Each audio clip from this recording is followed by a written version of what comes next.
Madam Speaker, I'm sorry. I beg to move that Equalization Fund Administration Bill, Senate Bill number 23, Equalization Fund Administration Bill 2023, which is Senate Bill number 4 of 2023, be now moved for, read for a second time. Madam Speaker, proceed. The Equalization Fund Administration Bill 2023, Senate Bill number 14 of 2023, was published 12th of April 2023 and read for the first time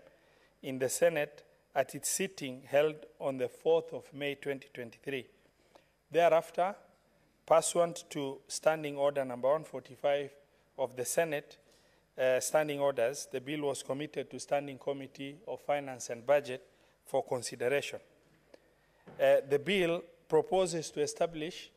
administrative structures for efficient management of the fund, as well as efficient utilization of the fund. Madam Speaker,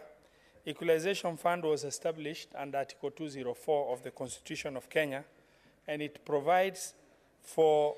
improvement of basic services like water, roads, electricity, and health services to counties that were considered as marginalized counties. And Madam Speaker, I've had quite a bit of discussion in the House here where marginalization was equated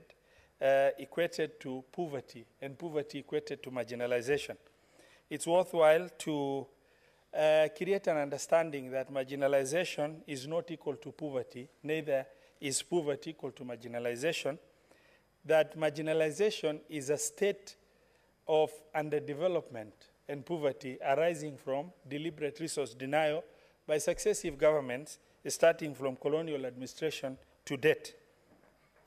And the drafters of the Constitution envisaged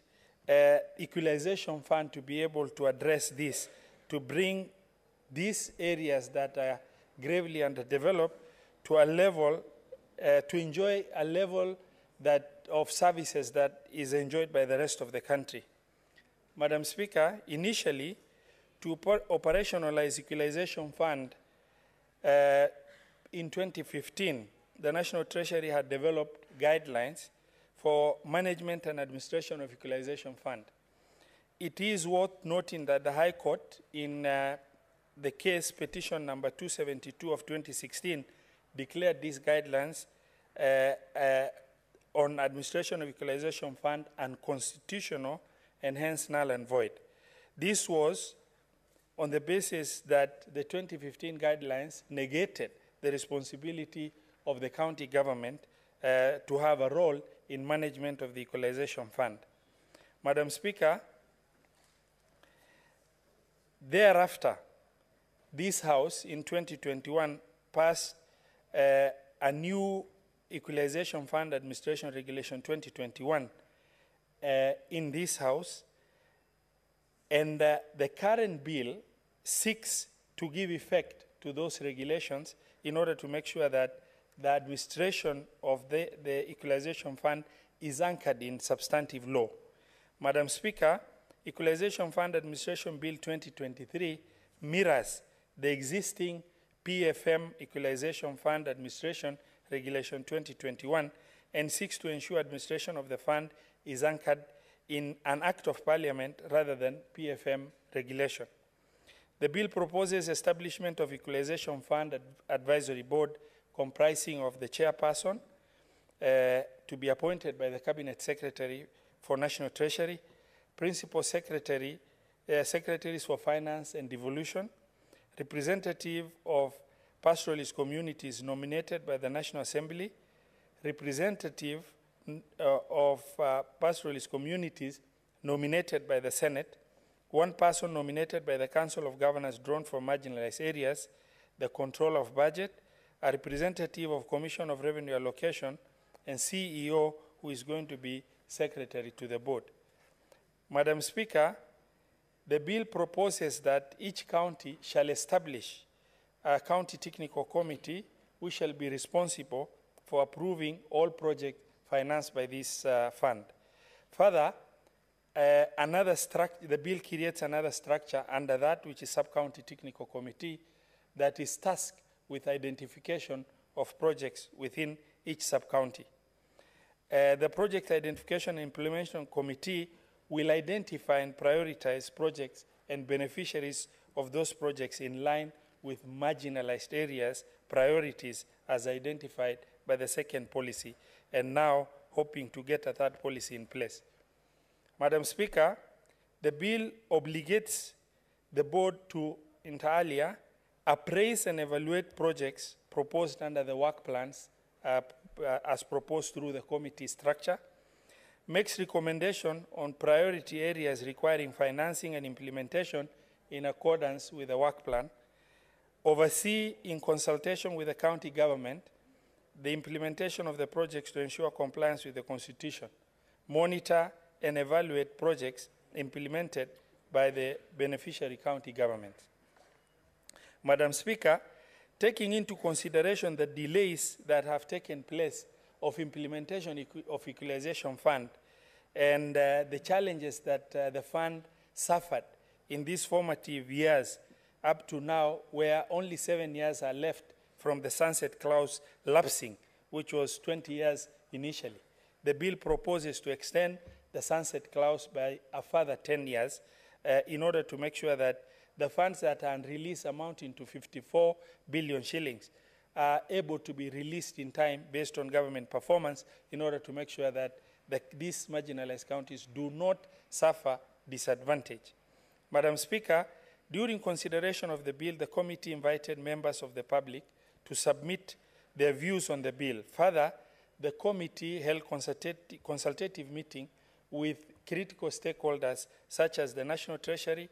the Council of Governors, the Commission of Revenue Allocation, the National Gender Inequality Commission, among many. Madam Speaker, having considered the bill and submissions from the stakeholders, the committee made several observations, including, given that the project implementation will take place in the marginalized areas identified to be within the counties, the representation of the county government on Equalization Fund Advisory Board and technical committees was inadequate compared with national government representation. As such, the committee, from the public participation that we've presided over, recommends that the membership to the board by the Council of Governors be increased by a further 1 board member. Further, the committee noted the county commissioners shall constitute the county technical committee in line with the previous regulation. And now, in this bill, it recommends that co-chairing be done and the appointment of this technical committee be done by the advisory board at the national level. The Commission on Revenue Allocation should provide clear description of the term marginalized areas and this, misunderstanding where poverty is equated to marginalization and marginalization equated to poverty, where urban poor and pockets of poverty has been identified as marginalized areas need to be corrected so that the clear term of what marginalization entailed, which is resulting from a state of deliberate resource denial by successive governments, starting from the government, the colonial government, followed by all other governments before the advent of devolution,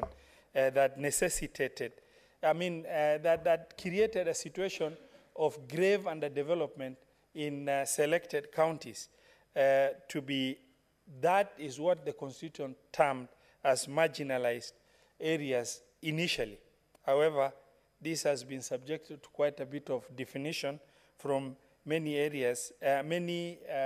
participants, to a level that now that has been diluted so much that equalization is presupposed to mean poverty, and the arguments has followed that line. Madam Speaker, to ensure efficient utilization and seamless implementation of the fund, the Equalization Fund should only be utilized indirectly as conditional grant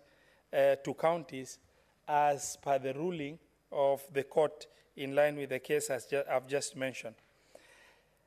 Madam Speaker, the representative of the Office of the Control of Budget in the board was found unnecessary since the main role of the office is mainly oversight of the implementation of the fund. Therefore, the committee recommends, having considered all these inputs, the bill to be approved by the Senate as amended and recommended by the committee. Madam Speaker, I beg to move and request Senator Tabitha to second. Thank you very much.